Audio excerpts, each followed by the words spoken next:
Nifty का Monday का behaviour देखें अगर, तो मैंने एक्सपेक्ट किया था कि अगर ये स्विंग हाई क्रिएट करता है प्राइस और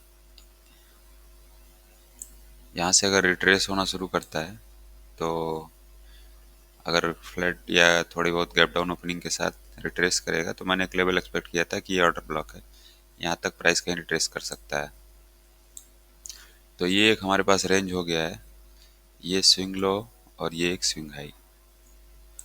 तो इसमें हम एक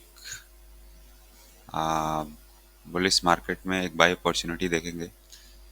तो अगर फिप के हिसाब से देखें स्विंग हाई स्विंग लो में, तो ये हमारा 50% का लेवल है और इसके नीचे हमारा चीप जोन आता है। बाय अपॉर्चुनिटी हम चीप जोन में ही देखते हैं। यहाँ हमारा एक ऑर्डर ब्लॉक भी है, तो प्राइस यहाँ से रिएक्शन ले सकता है। तो मैं यहाँ पे बाय अपॉर्चुनिटी देखूंगा। आज मैं या तो गैप डाउन एक्सपेक्ट कर रहा हूँ या फ्लैट ओपनिंग के साथ प्राइस यहाँ तक रिट्रेस करे ट्रेड करे। तो एक बाय अपॉर्चुनिटी मॉर्निंग सेशन में अगर प्राइस यहाँ आता है तो मैं देखूंगा। कल का बिहेवियर देखें थोड़ा छोटे टाइम फ्रेम में, 5 मिनट के चार्ट में।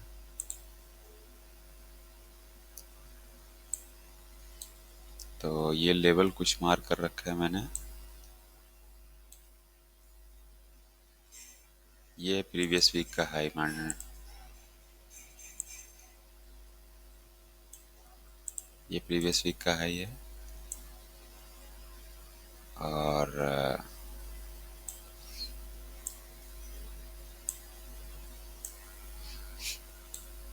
ये मंडे की ओपनिंग कैंडल है 9:15 की, और इसी कैंडल ने मंडे का हाई भी क्रिएट किया है। तो इसे मार्क कर लेंगे मंडे का हाई। और ये है इस वीक की ओपनिंग और मंडे की भी ओपनिंग।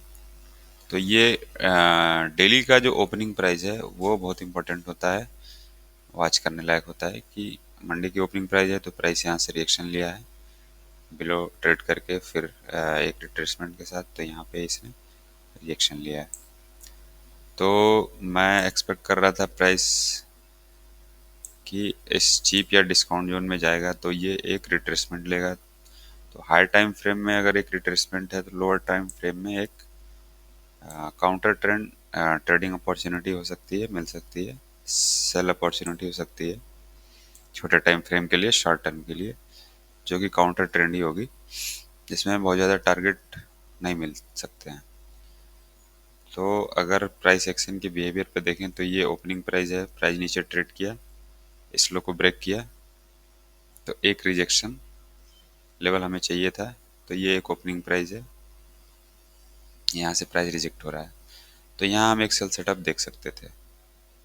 तो अगर फिर से एक टारगेट लेने की कोशिश करें कि क्या टारगेट मिल रहा था हमें, तो ये एक टारगेट मिल रहा था हमें, सबसे पहला टारगेट 1 स्टैंडर्ड डिविएशन का जो टारगेट है वो मिल रहा था, लेकिन प्राइस ने 1.68 का भी टारगेट दिया है। तो 1 स्टैंडर्ड को अगर मान के चलें, तो अगर रिस्क रिवार्ड देखें तो रिस्क रिवार्ड कम आ रहा है।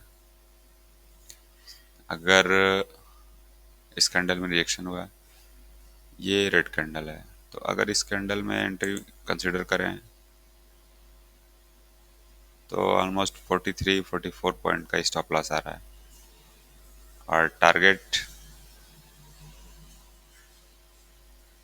55, 1:2 भी नहीं है रिस्क रिवार्ड।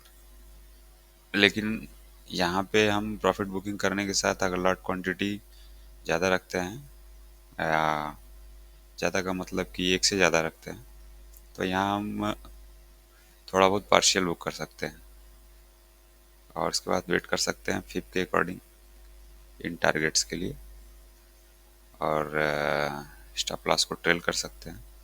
फिर हमें 1:2 1:3 का रिस्क रिवार्ड, इस टारगेट तक आते आते प्राइस ने लगभग 1:2 से थोड़ा सा ज़्यादा टारगेट दिया है।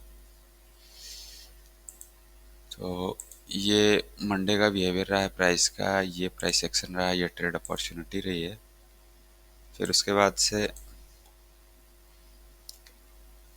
देखते हैं, तो अभी जो मेरा हाई टाइम फ्रेम का एक्सपेक्टेशन है वो कहीं ये है, ये ऑर्डर ब्लॉक है। तो इस लेवल पे कहीं मैं प्राइस का रिट्रेसमेंट का एक्सपेक्ट कर रहा हूँ। तो ये एक प्रीवियस मंथ का हाई भी लेवल मार्क कर रखा है मैंने, ये एक बहुत इंपॉर्टेंट लेवल है, यहाँ पे प्राइस रिएक्ट करता है। तो यहाँ के जोन के आसपास कहीं प्राइस में बाइंग अपॉर्चुनिटी अगर मिलती है तो प्राइस या तो गैप डाउन ओपन हो और यहाँ ट्रेड करे, या फ्लैट ओपन होके यहाँ तेज़ी से ट्रेड कर जाए, फिर इस ऑर्डर ब्लॉक के आसपास के जोन में कोई बाइंग अपॉर्चुनिटी मिली जैसे, तो फिर ये मैं एक्सपेक्ट कर रहा हूँ। तो ये हमारा वीकली कैंडल का एक लो क्रिएशन हो जाएगा और फिर एक बुलिश कैंडल वीकली मैं एक्सपेक्ट कर रहा हूँ।